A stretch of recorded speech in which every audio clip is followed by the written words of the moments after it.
Oh, hey, it's the announcement guy. I'm over here in the community center interviewing somebody. Hey, who are you and what are you doing? My name's Casey. I'm one of the yoga teachers here at Mile High Church. We have yoga here Monday, Tuesday, Wednesday, 10 a.m. And Thursday, we have Tai Chi and Qigong. So those are our spiritual practices here during the week. All right, so Casey, what is yoga? Yoga is a practice, a philosophy. It's a way of living and being. It's moving your body, being present in the mind in a mindfulness sense. It's connecting with spirit, a spiritual practice. Yeah, sure, that's great. Hey, what does yoga mean? Yoga means to yoke or unite, so it's oneness. And so it's a practice of being in that oneness. Okay, I think you've covered it. Here's what's coming up. It's my pleasure to invite you to an experience I cherish. It's our meditation and prayer retreat, November 10th through the 13th at the St. Francis Retreat Center, a beautiful, idyllic place where you can let go, you can listen deeply, you can surrender, you can do some healing work and empower yourself going forward into the fall and the new year. Our registration deadline approaches quickly, so register for this retreat, these 4 days of personal empowerment, and you'll find that the depths within you hold the answers in the direction you seek. Next Sunday, we're having an education fair here at Mile High Church. It's a great opportunity to learn all about our upcoming classes for the fall. We will have instructors available to answer questions about specific classes you might be interested in. We will have folks who can register you for the class that you're interested in. We are there to answer questions. You can register at the event center in the lobby. You can talk to people out on the plaza. We're here to answer all your important questions about education. You can also register online at milehighchurch.org. All right, so I'm back with one of our yoga teachers, Casey. Okay? Okay. Okay. Okay. Okay. Okay. You gotta stop saying okay. All right. All right, so what are all you spiritual practice teachers doing here? We're really here to help you find your health and well-being this year. We know it's been challenging, and so we want to support you in taking care of yourself. Well, thanks. Thanks for what you're doing. Thank you. Namaste. Namaste. Hey, have a great week. Hey, turn off your cell phone. Okay. Good morning, everybody. Welcome to your Sunday morning. I'm Denise Rosier.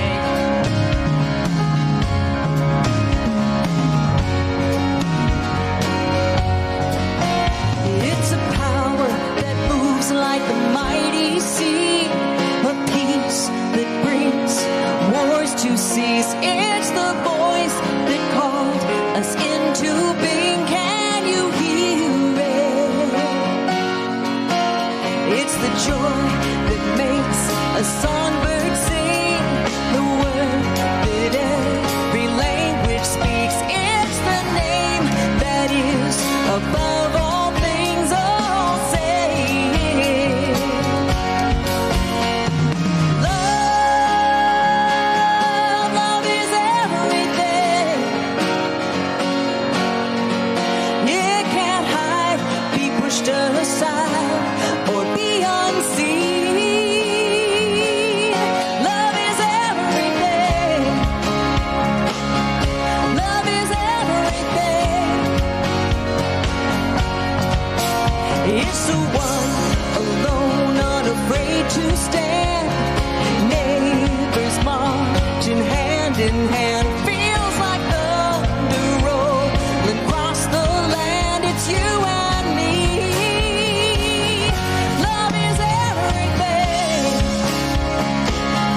Love is everything. It can't hide, be pushed aside, or be unseen. Love is everything. Love is everything. Love is everything.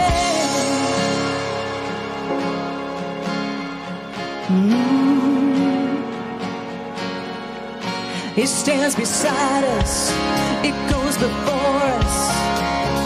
Love is everything. It moves among us. Love is everything. It stands beside us. It goes before us. Love is everything. It moves around us. It restores us.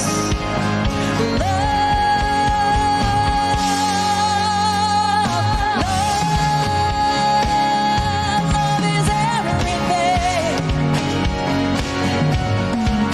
It can't hide, be pushed aside, or be unseen. Love is everything. Love is everything. Let your heart clear your mind till you believe. Let's sing it. Love is everything. Love is everything. Right here, right now. Love is everything. Love is everything. Yes, it is. Love is everything. Love is everything. Love is everything. Oh, welcome. Bless you guys. Denise Rosier, yeah. Wonderful singer-songwriter. So happy to have you here today, Denise. Today, Denise. I said it wrong, huh? Good morning, Mile High Church. Good to see you all. Welcome. Welcome to those of you here in our beautiful sanctuary. Welcome to those of you watching online. I've returned from a couple of Sundays away, so I have so much to say. I hope I can get it all in. And we may be here a few hours. I hope you don't mind.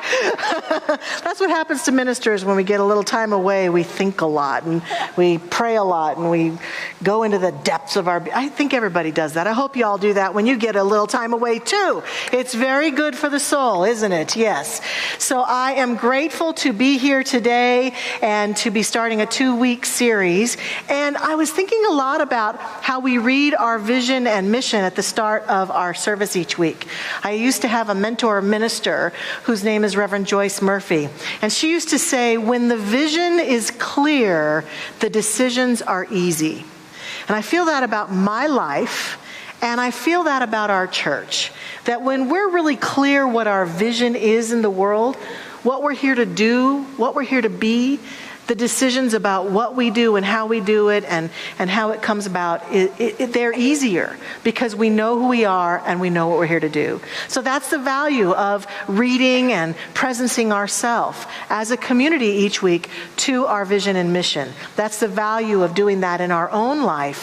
When we have our vision clear, decisions about what to do, where to go, how to proceed, they're easy. So please join me in the reading of our vision and mission together now, enthusiastically. Here we go. Our vision, oneness revealed, a world of love, peace, and abundance for all. And our mission, to serve as a spiritual beacon for personal power and global enlightenment. Tripped over my words there too.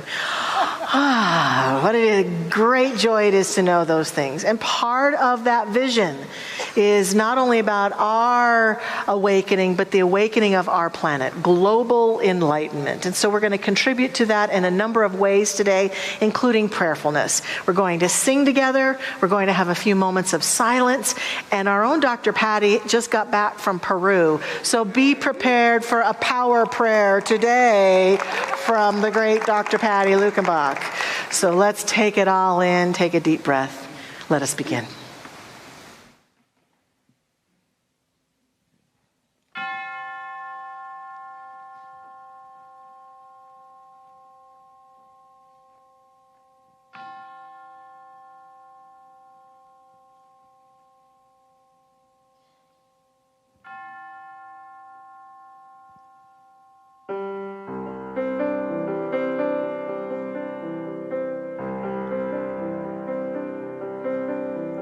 Surely the presence of God is in this place. I can feel the mighty power and the grace. can hear the brush of angel wings. I see glory on each face. Surely the presence of God is in this place.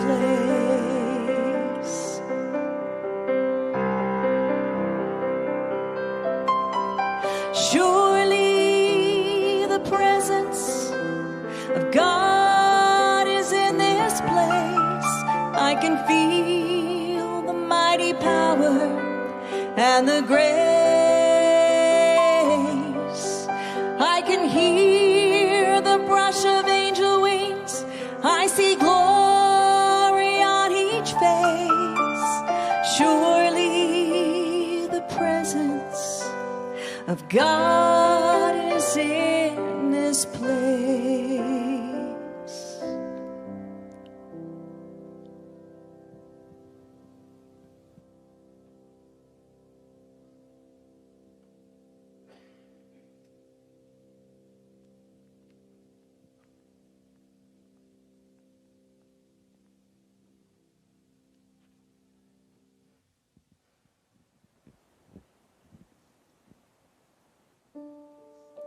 So in this moment, in these precious moments of prayer,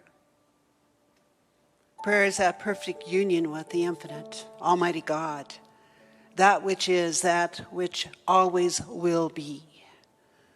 It has 101 names, but it whispers to each one of us in this moment, love. Love is all there is. For love is an essence. It's a fire. It's a warmth.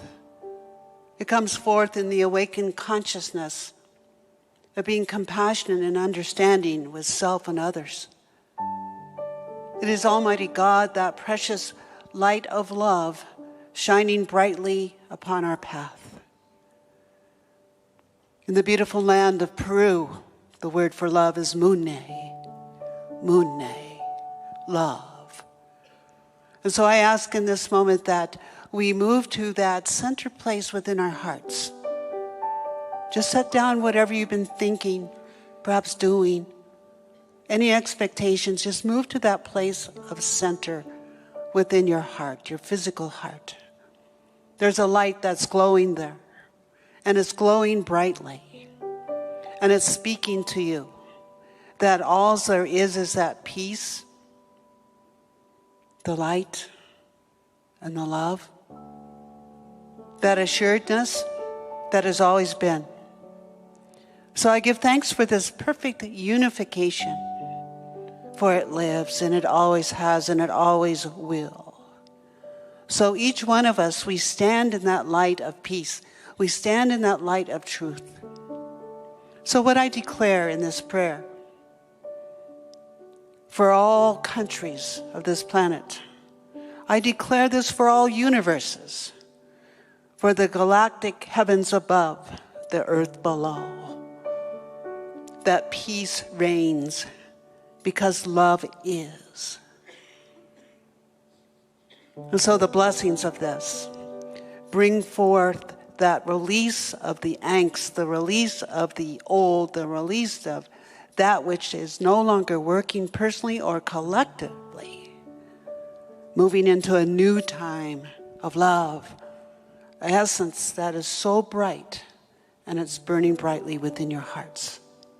So I give thanks for this day, and I give thanks for an amazing message from Dr. Michelle. Give thanks for all the music, and most importantly, I give thanks for each one of you, all of you. You are a blessing this day. Stand and allow your light to shine brightly, now and forevermore. Indeed, these words release to that love intelligence that raises us. And so it is. Amen. Peace,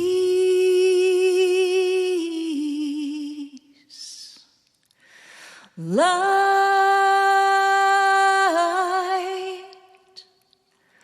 love in me.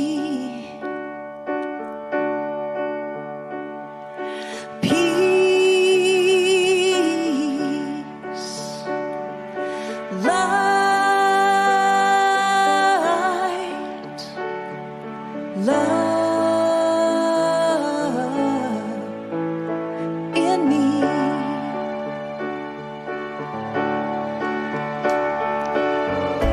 Here in the stillness of this quiet hour, sweet words of wisdom fill my ears. Those words like water keep my soul sustained. Let them rain, let them rain. Sing it together, peace, light, love.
Light and love.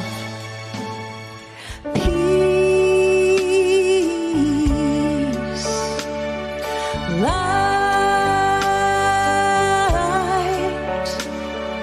love in me.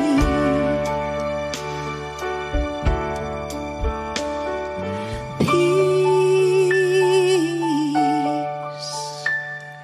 love. Love in me. One more time, let's sing it together.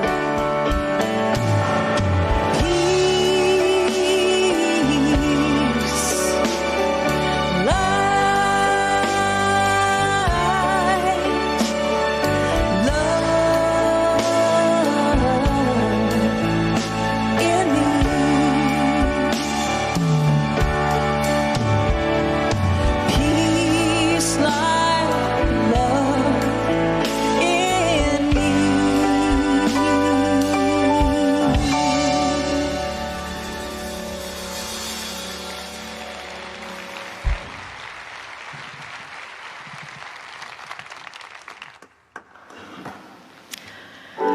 Today's inspirational thoughts come from Hafsat Abiola.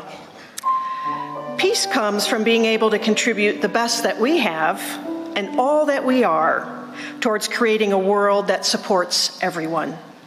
But it is also securing the space for others to contribute the best that they have and all that they are. And from an anonymous parable, "Tell me the weight of a snowflake," said the robin to the dove. "Why, it weighs nothing more than nothing," replied the dove. "In that case," the robin began, "I must tell you a marvelous story. I was sitting on a branch of a fir tree when snow began to fall. Not heavily, not in a raging blizzard. No, just like a dream, delicately and peacefully. I decided to count the snowflakes settling on the needles and twigs of my branch. 3,741,952. Then suddenly, as the next snowflake landed, weighing nothing more than nothing, as you say, the branch broke off. With that, the robin flew away. The dove thought for a moment and said, perhaps we are just a snowflake away from achieving peace in the world."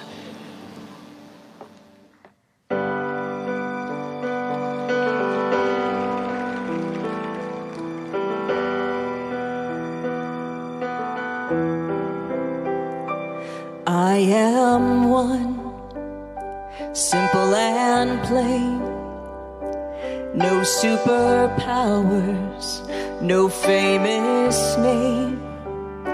But I stand tall, 'cause I believe something greater has come alive inside of me. And I have felt the Spirit stirring in my soul, deep in my soul. I will give love, I will speak peace, all because of the love that's got a hold of me. So wide open, so amazing, it takes my breath away when it occurs to me. In a world where so many feel lost, I know God. I am one, but I'm not alone. When I'm with you, I am home. Side by side, we find the truth. When the Spirit in me meets the same in you. And I have felt this fire burning in my soul, deep in my soul. I will give love, I will speak peace, all because of the love that's got a hold of me. So wide open, so amazing, it takes my breath away when it occurs to me. In a world where so many feel lost, I know God.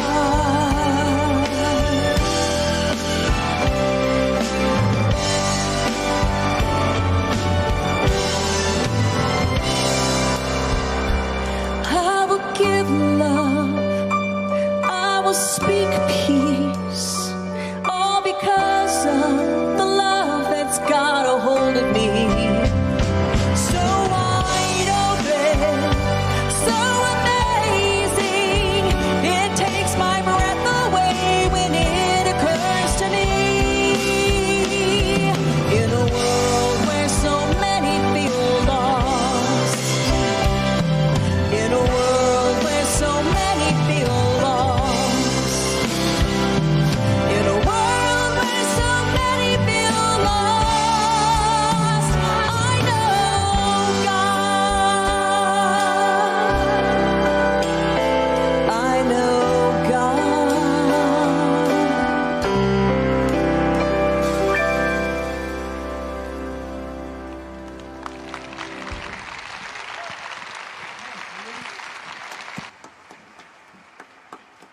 Oh, thank you so much, Denise Rosier. What a wonderful time to have you here today. Let's give thanks to our band also, to Kent, to Rob, to Darren who's with us today, and to Bijou. We are blessed. We are so blessed. I am grateful, as I said, to be starting a 2-week series on peace. The title of this series is Spiritual Peacemaking, bringing peace to ourselves and the world. And today we're going to talk about bringing peace to ourselves. And the title of my message is My Peace is Your Peace. And we're going to really lean into how do we attain a greater sense of inner peace. Next week, our service falls on Sunday, September 11th, 9/11.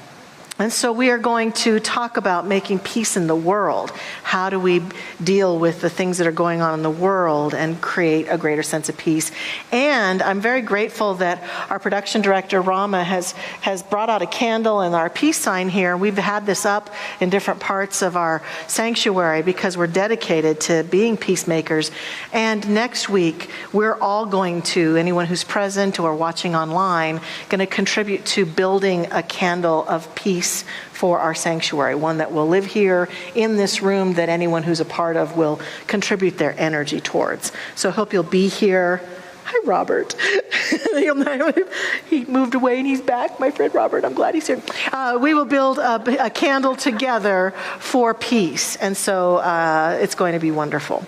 So I'm so grateful to have a chance to talk about peace. It's a very important topic. My peace is your peace, inner peace. How do we attain inner peace? I remembered as I was contemplating this that Dr. Wayne Dyer, the late, great Dr. Dyer, had published something called the 10 Principles of Inner Peace, how to know if you have attained inner peace. And so I got those out and I'm bringing them to us today to consider firstly. You'll know you have inner peace when you have a tendency to think and act spontaneously rather than on fears based on past experience. You'll know you have inner peace if there's an unmistakable ability to enjoy each moment. If there's a loss of interest in judging other people. If there's a loss of interest in interpreting the actions of others.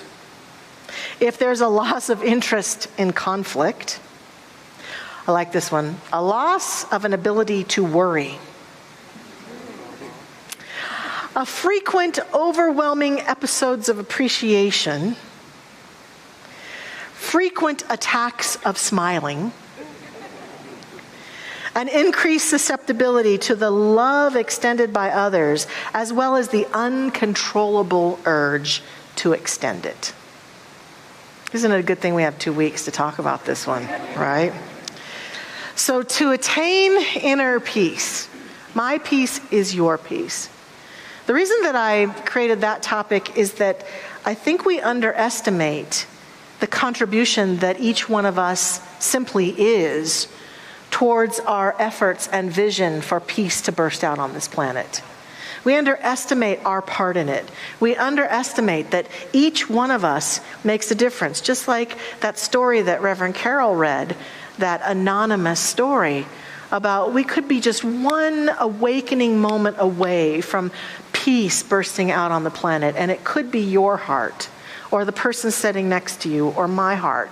All of us contribute to the experience of greater peace and well-being on the planet.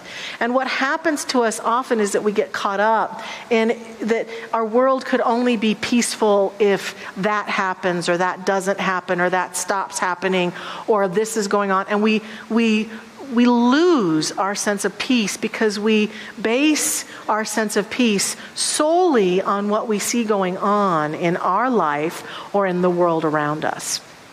And what we know in this teaching, what we teach in this teaching, and what Dr. Dyer was speaking of, is that true inner peace is something that is always within us that gets obfuscated by our own life story and our interpretations, by our addiction to worry and conflict and thinking that out there matters more than what's in here. And so one of the greatest risks, I want to start with the risk of attaining peace, is that we then have to consider giving up two very important things that some of us cherish dearly. They are our fear and our righteousness. Yeah, well. And we're not always quick to give those up because we feel like our fear can keep us safe, and our righteousness, if we're right, can also keep us safe. But they also keep us from peace. They also keep us from experiencing peace. And what we get to understand about that is that sense of fear and righteousness can come from experiences of our past that are still haunting our present. They can come from perceptions about the present that impact our future. And I know that I learned this very profoundly at a young age. When I was 10 years old, my parents, for the first time in my life, separated. And my family had some turmoil going on. My father was a rager. He was violent. And so when my parents separated, I remember feeling this kind of sense of relief. And then they got back together, and then when I was about 13, they finally decided that they were going to divorce. And when my mother told me that my parents were getting divorced, I know that divorce can be devastating for some families, but for me, I was like, oh, thank God. Whew. I was totally relieved because I loved them both, and I knew that they would be happier apart, that they didn't belong together, that they'd worked hard to try to make it work, and they just couldn't. But I also admit two other things. Remember now, I'm 13. So I've got this whole new life that's building inside of me hormonally, and I've got that kind of 13-year-old chip on my shoulder kind of thing going. Talk about righteousness, right? I got it. I had it. Number one. Number two, I had this romanticized projection that when my parents finally divorced, I would have all these wonderful times with my mommy and all these amazing times with my daddy, and it would just be perfect. But what happened was not so perfect.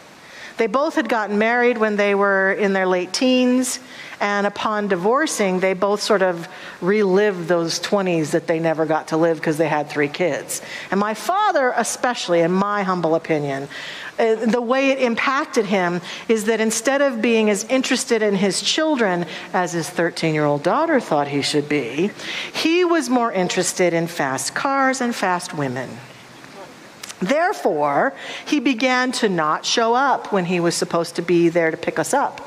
He began to cancel on times when we were supposed to have with him. He began to be flaky and not show himself. Or if he did, we would go out to be with him at his apartment, and he would just either have a girl there that he wanted us to get to know, which was not my ideal of perfect, or he would watch football or TV incessantly and not pay much attention to us.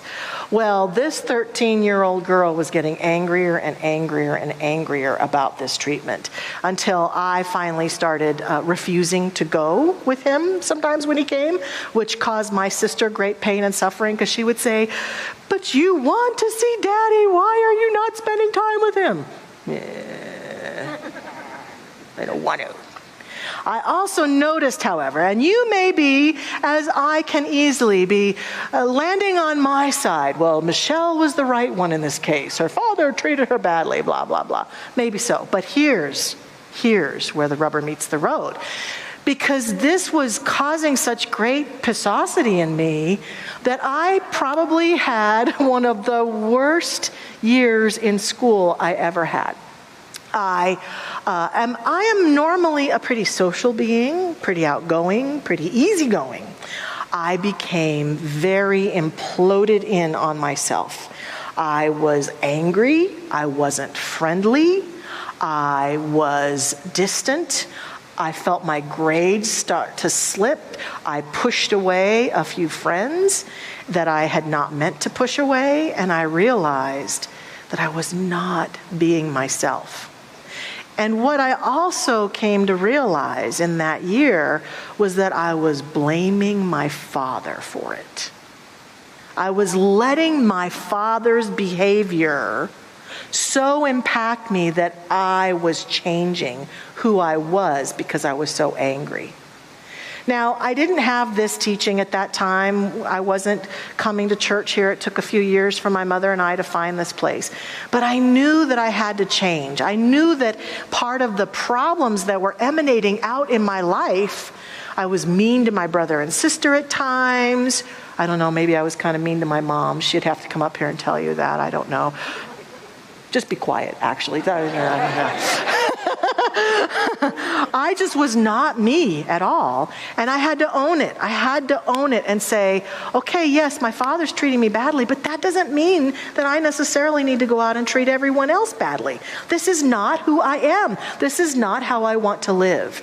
And so I worked very hard from that moment on to try to be less angry with him. And then it was a few years later that we came into this church, and I began to see shifts start to happen as I recognized that I could forgive, that I could claim my own life, that I could let go, that I could have my centeredness, and I could still have my boundaries and say, it's not okay, Dad, that you cancel on us. But I didn't have to walk around being anger in motion all the time.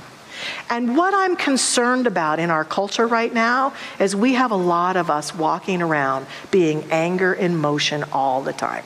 Because we think that what's going on out there somewhere could take away our peace. Just like I thought the same thing about my father.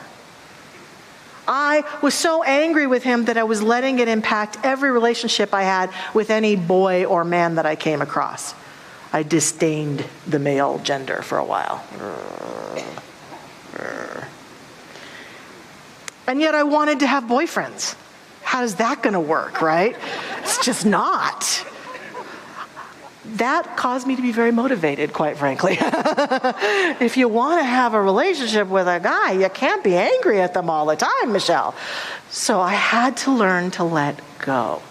And we have to learn to live a life, I think, where we're willing to surrender our fear and righteousness for the sake of our own peace. I had to surrender my judgment about how he was behaving so that I could regain my peace and my centeredness and live the life that I wanted to live.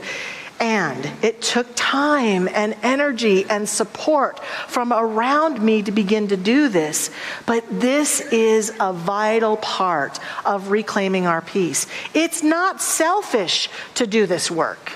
It's vital that we do this work. It's important that we understand this so that we can surrender our pain and suffering from the past or from the present to be more present in the present. And indeed, that's my first point, that our presence as peace is important.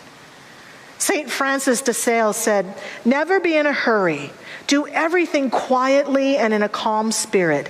Do not lose your inner peace for anything whatsoever, even if your whole world seems upset." I'm sorry, I jumped ahead. Backwards, please. Presence as peace. Lao Tzu says, if you are depressed, you are living in the past. If you are anxious, you are living in the future. If you are at peace, you are living in the present. I think that a huge part of surrendering our fear and our righteousness is learning to live in the present.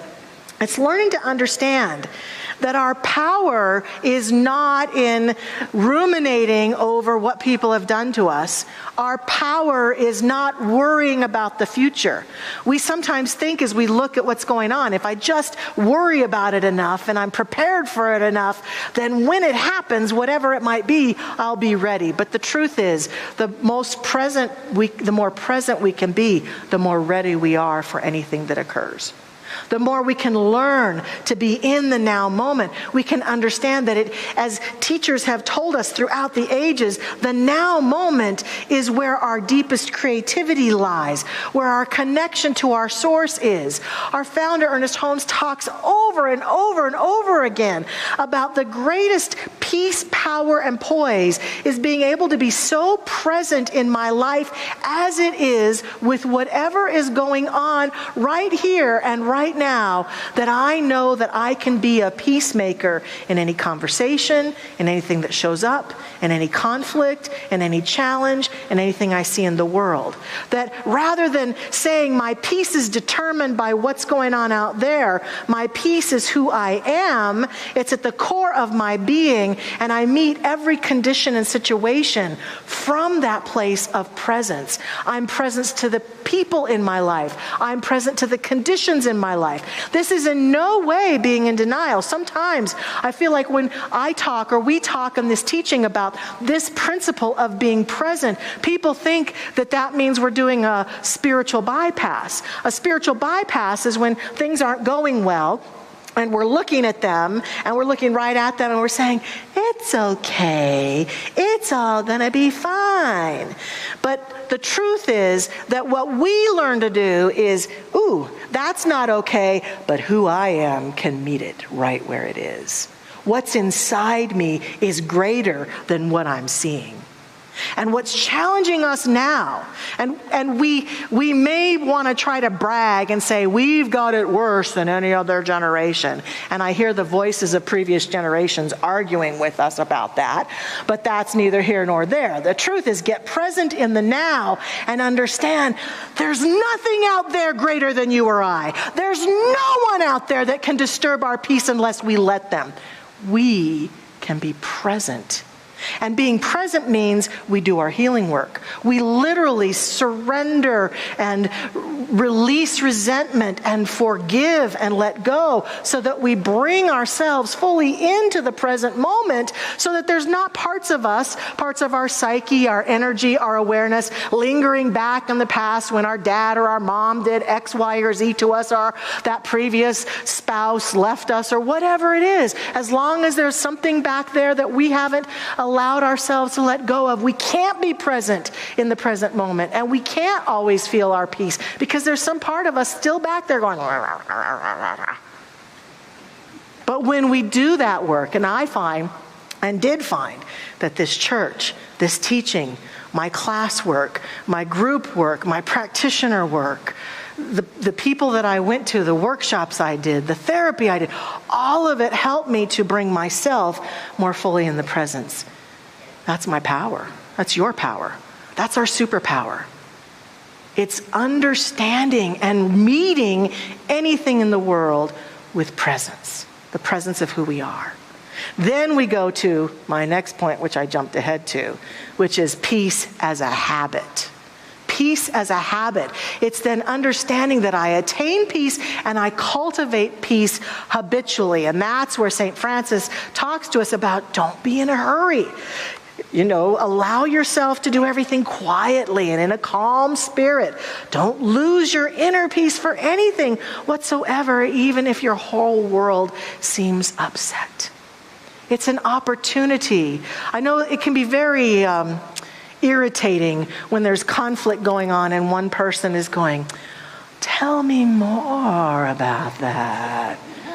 Just want to bop them, right? Yeah, here, I'll give you some peace.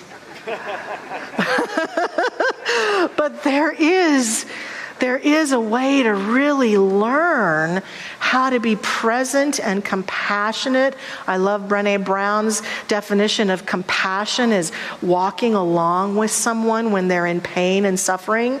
And the thing that can be the most challenging to our peace are the people we're closest to, right? Sometimes we can be very nice to everyone except the people we're closest to, our kids or our spouse.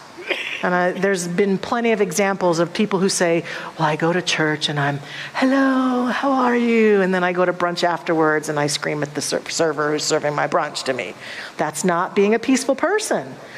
That peace begins to be a consistent habit that rises up out of our spiritual practice, that rises up out of our healing journey, that rises up out of our learning to be in conflict from that peaceful stance. Even if our energy rises, there's a way to be frustrated and still be at peace. By not calling each other names, by not being rude to each other, by not pulling up things from the past, but staying very present in a conversation and very honest and clear about what's happening for us, what our needs are, what we would like to talk more about, what we want to hear from each other. There are ways to be at peace even when we appear to be at conflict, and it becomes a habitual way of being. And the third one is seek to be and generate peace. Because we begin to understand that everything we do, everything we speak, everything we are contributes to the peace on the planet. We sing this every week here at Mile High Church, don't we? Let there be peace on earth, and let it begin with me. So it begins with this inner atmosphere that we learn to create and cultivate, that we consciously and conscientiously work on so that we can be a greater contribution of peace in every relationship and every activity. And then it also has to do with the way we behave and the way we speak and the way we listen to what we're called to do to generate peace. Desmond Tutu, whom I love and adore, and he wrote a wonderful book on forgiveness, if you have forgiveness work to do. He says, do your little bit of good where you are. It's those little bits of good put together that overwhelm the world. Just like the snowflake overwhelms the branch and it suddenly breaks. Every one of our little bit of good that we do as we cultivate peace and act peacefully in our world, it contributes to what's going on in the bigger picture. Reverend Carol Wilkie, who is our operations director, she sends daily emails out to our staff. All of us on staff get a sense of what's going on the campus every day, and she sends little inspirational videos and quotes and things. And a few weeks ago, she sent a video that I just loved. I've watched it about 5 times. You can find it on YouTube and lots of news about a woman in Germany. She lives in Berlin, Germany. Her name is Irmela Mentz-Schramm. They call her the Germany hate destroyer. She says she was raised in Germany, of course, and when she went to school, the subject of Nazi Germany and Hitler were considered taboo subjects. They didn't teach them to the kids. And she knew something profound had gone on, so she had the courage to go find a concentration camp and visit a camp and find out what really happened there and look at the pictures. And she said she was just shocked and that she wanted to do something so that we would all remember peace and begin to live a life of peace instead of remember that pain from the past. So the reason they call her the hate destroyer is she made it her life mission to remove any neo-Nazi stickers or tagging that she saw, graffiti, in her country. So 6 days a week now, Irmela puts a little bag together with razors and markers and paints, and she goes on walkabout all day long. And she goes to places where there might be stickers or swastikas, and she transforms them. One of my favorites is there was this big graphic that was all red with all these swastikas all over it. And Irmela painted red hearts over every swastika and just removed the swastikas.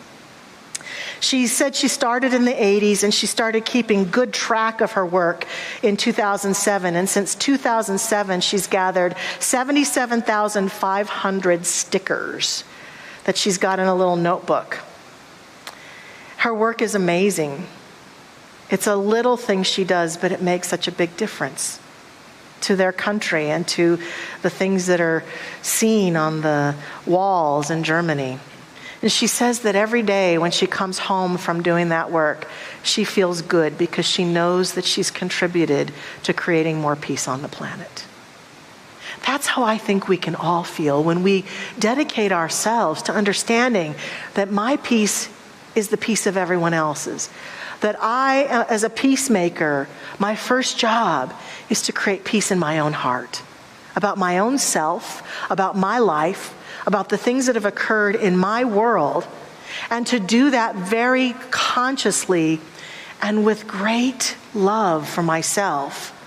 And to take little steps then that I might be guided to take, like Irmela's been guided to take, to transform this world. That generates and creates and contributes to inner peace. She feels inner peace as she does this work. And I know that many in her country have a greater sense of peace because she is willing to do this. Our founder, Ernest Holmes, says, first of all, you must arrive at peace of mind. It's the It is on the only basis of peace that you can persist with absolute certainty. Peace alone gives poise. There is an intuition within you which already knows that you are one with good, that your destiny is certain, and you must listen to this intuition, for it is the voice of God in you. We all have that voice of the divine, calling us, beckoning us to a greater sense of peace, to being a contribution of it on this planet. This week, I challenge us, I invite us to answer the call and be that peace. Let us pray together. I invite our practitioner prayer partners to please join me now. As they stand with us, we stand in and as peace. For I remind myself there is one power, one presence, one light on this planet that is the peace, is the love, is the light. Those beautiful qualities that Denise sang and we sang with her, they are the true qualities of this universe that shine brightly forth through and as all things, all conditions, all beings. And there is within us this pathway to peace that is calling to us.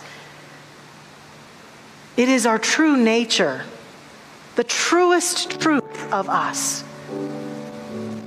That invitation that says it's time.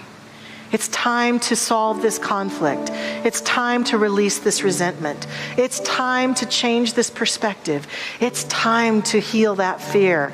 It's time to stop being so righteous for the sake of peace, light, and love, living itself in and as and through us now. I feel that call of the divine right here and right now, and know that it is calling to each one of us, and that each of us is guided on our own pathway of living this day into that greater peace, a peace that passeth understanding, a peace that is the true nature of who and what we are, a peace that guides us into contributing to life in every realm in greater ways. As I speak these words, I can see and sense each one of us feeling who we could be, how we could be contributing to life in greater ways as we were peace in our most close, intimate relationships, as we were peace with the people that we work with and volunteer with and contribute to on our life path, as we were peace as we looked at the people leading different countries, including our own, and could be at peace about them and for them and on behalf of them. We are the peacemakers. We accept that this is our truth now. And I'm so grateful that this truth is revealing itself to us as us now. It is in this truth, in this light, that we give thanks and simply release this prayer to the action of that law that does its work. We let it be, we let it go. And so it is. Amen. Here in the stillness, all is quiet up. Sweet words of wisdom fill my ears. Those words like water keep my soul sustained. Let them rain, let them rain. We affirm it together. Peace, light, love in me. One more time. Put your hand on your heart.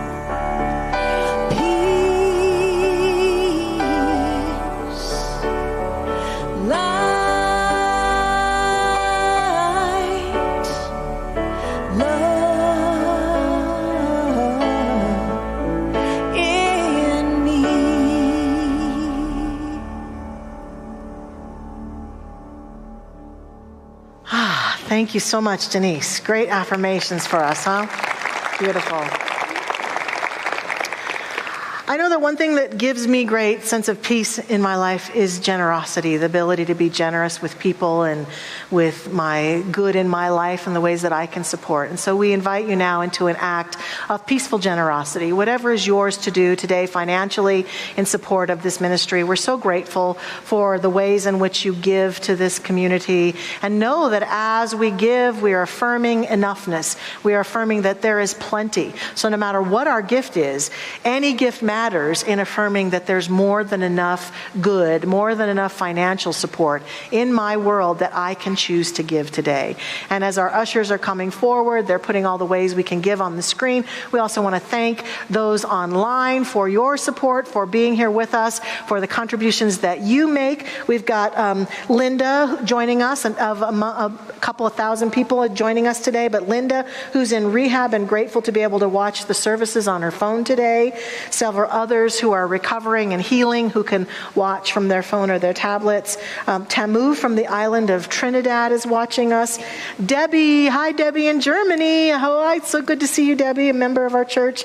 And Sam from Tennessee asking for prayers for all affected by the flooding there. So our practitioners are on that, Sam. We are blessed. Thank you for joining us. And now, as our ushers are coming forward and as we are preparing to give, let's affirm our truth together. So please say with me, divine love as me blesses and multiplies all that I am, all that I have, and all that I circulate. And so it is.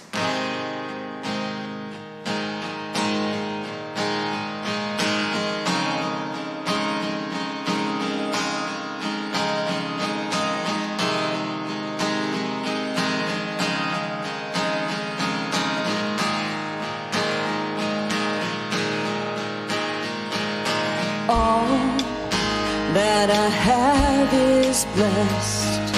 All that I give is blessed. All that I am is blessed. Blessed. All that I have is enough. All that I give is enough. All that I am is enough. Blessed. Thankful. So thankful. Thankful. I am thankful.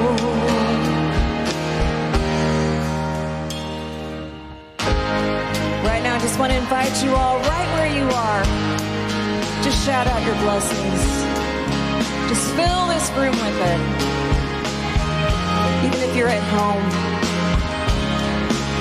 What has blessed you this week?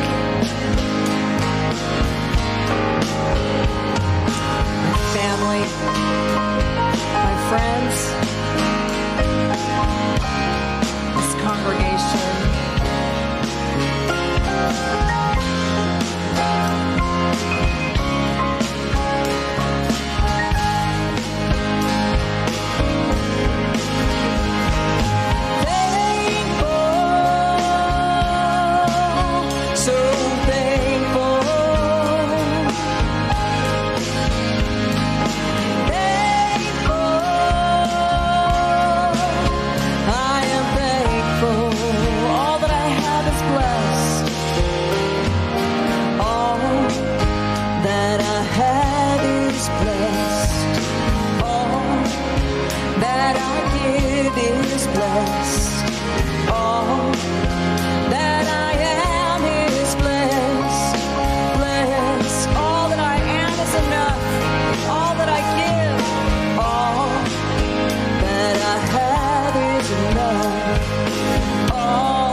Thank you so much, Denise. It's so wonderful to have your beautiful presence here. So grateful for you. Thank you. Thank you to the Mile High Band. If you are new to Mile High Church, we have a welcome center out in the middle of the lobby. If you want to know more about who we are, what we do, what we have going on here, please stop by. I'll be there after the service. And we also have our amazing, wonderful practitioners who are coming down front, and they will be available for a short affirmative prayer right after the service. We want you to know that Denise Rosier will be out in the lobby with her product. She's got music out there. If you want to take her music home with you, please stop and see her. And you can also go to her website at deniserosier.com to get her music, her beautiful music. And we've got a lot of great things happening. I mentioned in my message that classes changed my life, and they truly did. And we are starting classes up for the fall. Next week, we'll be having a class fair, so we'll be all outside with instructors and information to answer questions, but please consider getting into a class. If you've never taken a class, Beyond Limits with Reverend Josh is the best place to start. And if you've taken Beyond Limits, there's lots of other classes and workshops coming up. And so we hope to see you in one of those opportunities. Some are online, some are in person. It's going to be a fun fall here at Mile High Church. And tomorrow night, our Healing Intentions Circle is meeting on Zoom. If you would like support in your healing journey, Reverend Kay and Reverend Linda will be available. The information is at the calendar at milehighchurch.org. And this Wednesday is our Wednesday night insight. You can access that on Facebook or YouTube. Reverend Jackie Harris will be doing the Wednesday night insight. And next week, I hope you'll be with us as we continue our series on peace. I invite you now to stand as we do our benediction and peace song. We go forth in love and light, knowing that we truly are the blessing of peace and wholeness. And as we sing this song, let there be peace on earth, we mean it. Let it begin with me, we mean it. Thank you, life. And so it is.